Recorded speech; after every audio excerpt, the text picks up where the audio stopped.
जय श्री कृष्णा, राधे राधे। आज मैं आपको सुना रही हूँ वट पूर्णिमा व्रत में सुनी जाने वाली व्रत कथा। जेठ पूर्णिमा को वट पूर्णिमा के नाम से जाना जाता है।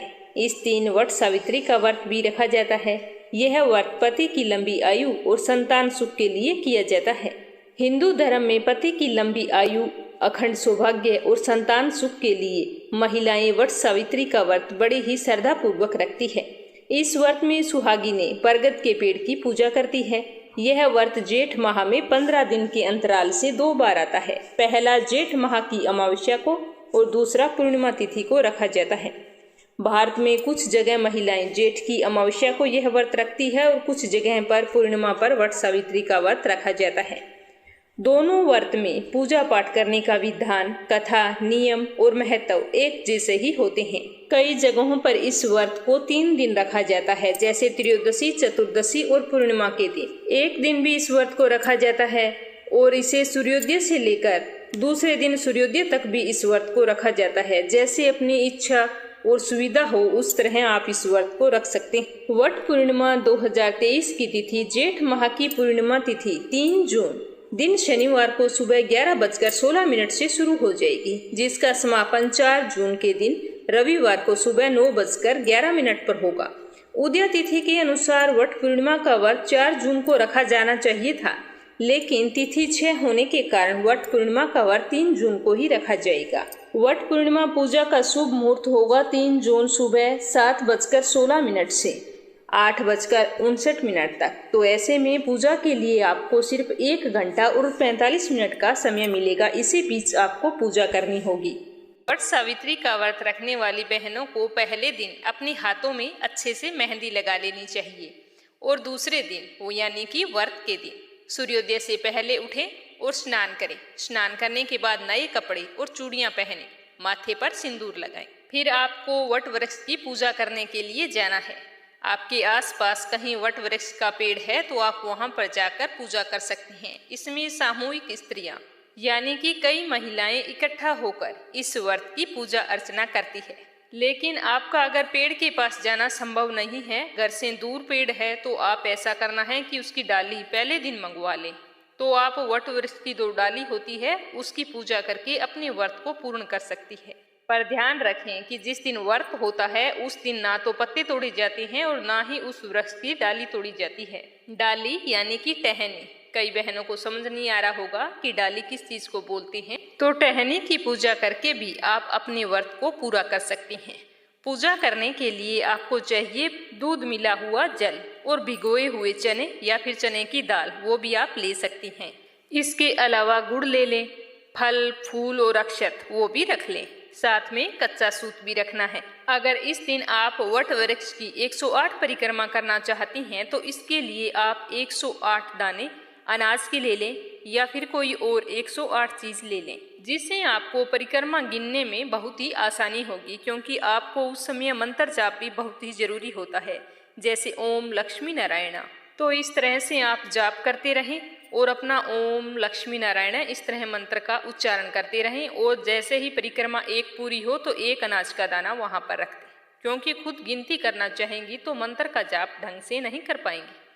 वो आपको 108 दाने अनाज के हैं, वहां पर पूरे रखे जाने पर आपकी 108 परिक्रमा पूरी हो जाएगी। सही परिक्रमा करने का और साथ में मंत्र उच्चारण करने का यह सबसे आसान तरीका है। ये सारी सामग्री लेकर वट वृक्ष के पास जाएं और वहां पर जाकर पेड़ की जड़ में गुड़, चना, फल, अक्षत, फूल अर्पित करें और उसके बाद में दूध मिला हुआ जो जल है वो भी उसके अंदर अर्पित कर दें, लेकिन थोड़ा सा दूध और भिगोई हुई चने की दाल वो रख लें। जब आप व्रत का पारण करें तो वो पानी आपको 1 घूंट पानी पीना होता है और वो थोड़ी सी चने की दाल होती है, वो भी आपको व्रत पारण करते समय सबसे पहले प्रसाद के रूप में वही लेना होता है। बाद में वट सावित्री व्रत कथा पढ़ें या फिर सुने। कथा पूरी हो जाने के बाद में वृक्ष पर कच्चा सूत लपेटें और उसके बाद में अपने पति के मंगल जीवन की कामना करें। उसके बाद में वट वृक्ष की परिक्रमा करनी चाहिए। परिक्रमा पूरी होने पर पूजा में हुई भूल चूक के लिए क्षमा मांगे। इस व्रत के दिन महिलाएं घर में बड़ों का और विवाहित महिलाओं का आशीर्वाद जरूर लें। वट सावित्री व्रत पर दान करना भी बहुत ही शुभ होता है। इस दिन लोग गरीबों और जरूरतमंदों को सामर्थ्य के अनुसार धन, भोजन और कपड़े का दान करते हैं। इस तरह पूरे विधि विधान से पूजा करके आप वट सावित्री व्रत कथा सुने और साथ ही 32वीं पूर्णिमा व्रत कथा भी अवश्य सुननी चाहिए। तो चलिए पहले सुनते हैं वट सावित्री व्रत कथा।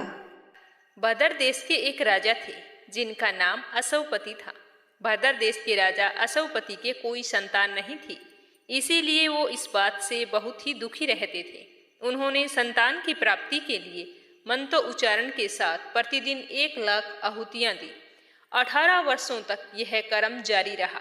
इसके बाद सावित्री देवी ने प्रकट होकर वरदान दिया कि हे राजन, तुझे एक तेजस्वी कन्या पैदा। इस तरह के वचन सुनकर राजा अश्वपति बहुत ही खुश हुए। 9 महीने बाद उनके घर बहुत ही सुंदर कन्या ने जन्म लिया। सावित्री देवी की कृपा से जन्म लेने के कारण उस कन्या का नाम भी सावित्री रखा गया। कन्या बड़ी होकर बेहद ही रूपवान और गुणवान थी, हर कार्य में निपुण थी। सावित्री के बड़ा होने पर उसके पिताजी को उसके विवाह की चिंता हुई। वो उसके लिए वर ढूंढने लगे, लेकिन योग्य वर न मिलने के कारण सावित्री के पिता बहुत ही दुखी रहने लगे। तो एक दिन सावित्री ने कहा कि पिताजी, आप इतने उदास क्यों रहते हो? मुझे बताओ कि क्या बात है। तो उसके पिताजी ने कहा कि बेटा, मैं तुम्हारे लिए कोई योग्य सुंदर वर तलाश कर रहा हूँ, लेकिन वो मुझे नहीं मिल रहा। अब मैं चाहता हूँ कि तुम स्वयं ही अपने लिए वर तलाश करो। पिता की आज्ञा पाकर सावित्री तपोवन में चली गई। वहाँ पर सालव देश के राजा धूमतसेन रहते थे। उनका राज्य तो किसी ने छीन लिया था। उनके पुत्र सत्यवान को देखकर सावित्री उस पर मोहित हो गई और उसे पति के रूप में उसका वरण कर लिया। ऋषि राज नारद को जब इस बात का पता चला तो वह राजा असवपति के पास पहुंचे और कहा कि हे राजन, यह आप क्या कर रहे हैं? सत्यवान गुणवान है, धर्मात्मा है, बलवान भी है, लेकिन एक चिंता की बात है कि उसकी आयु बहुत ही छोटी है। वह अल्पायु है, 1 वर्ष के बाद ही उसकी मृत्यु हो जाएगी। तो ऋषि राज नारद की बात सुनकर राजा अश्वपति घोर चिंता में डूब गए। तो फिर सावित्री ने अपने पिताजी से पूछा कि पिताजी, आप चिंतित क्यों हैं? तो उसके पिताजी ने कहा कि पुत्री, जिस राजकुमार को तूने अपने वर के रूप में चुना है वह अल्पायु है। मैं चाहता हूँ कि तुम किसी और को अपना जीवन साथी बनाओ। तो इस पर सावित्री ने कहा कि पिताजी, आर्य कन्याएं अपने पति का वरण एक ही बार करती है। राजा एक ही बार आज्ञा देता है और पंडित एक ही बार प्रतिज्ञा करता है और कन्यादान भी एक ही बार किया जाता है। और सावित्री हट करने लगी और बोली कि मैं सत्यवान से ही विवाह करूंगी।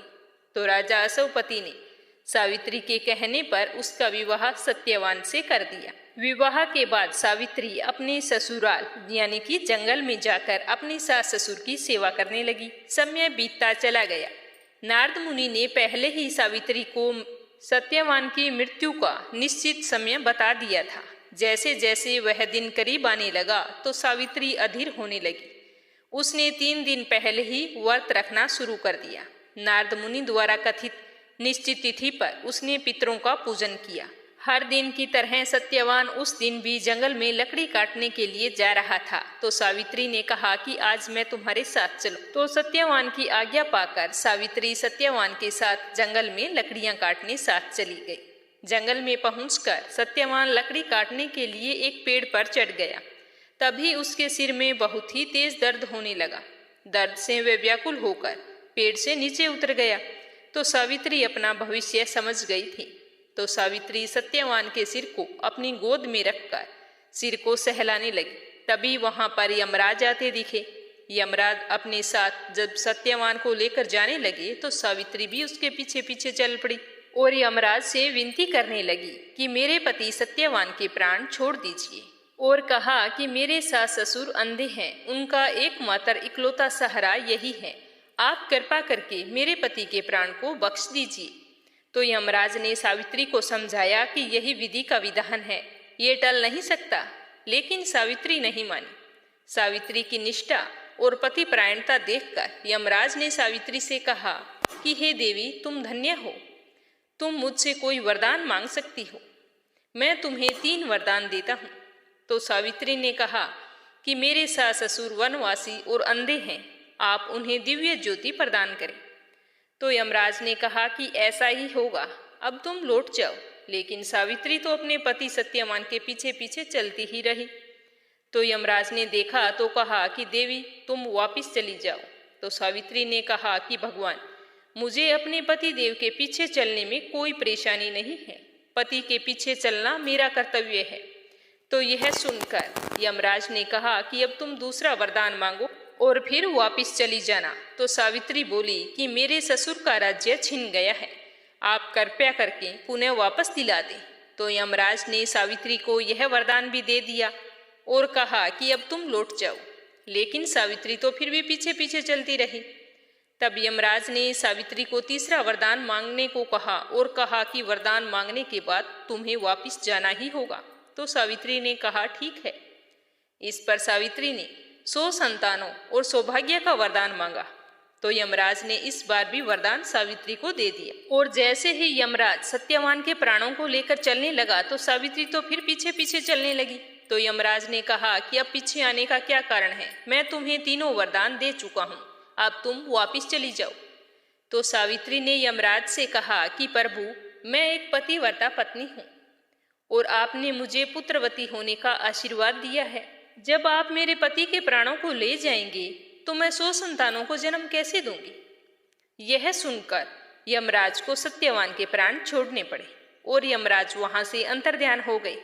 सावित्री उसी वट वृक्ष के पास आ गई जहां उसके पति का मृत शरीर पड़ा था और देखते ही देखते सत्यवान जीवित हो गया और उठकर बैठ गया। दोनों खुशी खुशी अपने राज्य की ओर चल पड़े। दोनों जब घर पहुंचे तो देखा कि माता पिता को दिव्य ज्योति प्राप्त हो गई है और खोया हुआ राज्य भी मिल गया है।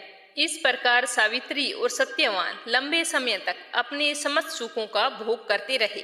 इसीलिए हर औरत को पतिव्रता सावित्री की तरह अपने पूरे परिवार के सकुशल होने की कामना को लेकर इस व्रत को शुरू करना चाहिए, ताकि हर औरत को अखंड सौभाग्य और सुख समृद्धि का आशीर्वाद मिले। बोलो श्री हरि विष्णु की जय।